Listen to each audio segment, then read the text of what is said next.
Hi everyone, welcome to this channel. In this video, I'm going to show you how you can log into your Capital One bank account. But before that, don't forget to like and subscribe if you enjoy the content. So without further ado, let's get the video started. First thing you need to do is open browser on your phone or on your desktop. Then enter the URL capitalone.com.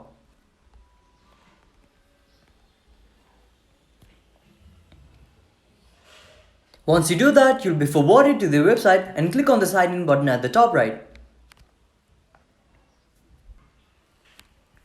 So then you'll have to enter your informations that you use to log into your Capital One bank account. Start by entering your username, then enter your password.